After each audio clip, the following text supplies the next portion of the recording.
An explanation.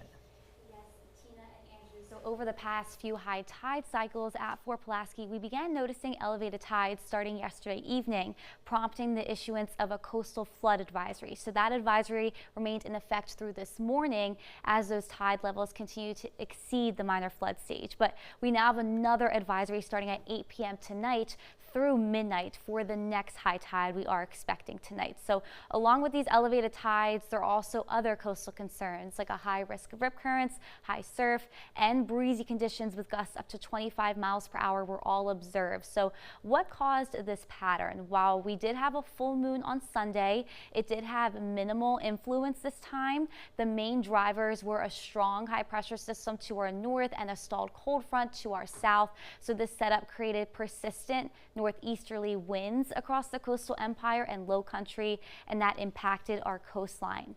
These winds contributed to the elevated tides and rough surf conditions.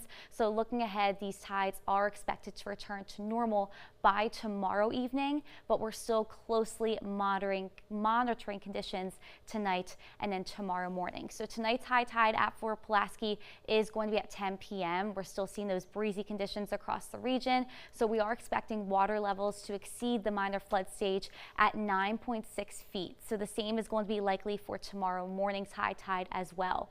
Fortunately, the winds are expected to weaken throughout the day tomorrow, and that should help bring tomorrow evening's high tide below the minor flood threshold. So it's important to note that while these recent tides have been elevated, they're not near record levels. The highest tide on record at Fort Pulaski was in 2016 during Hurricane Matthew at nearly 12.6 feet. And then even in November of 2024, we saw higher tides reaching 10.25 feet.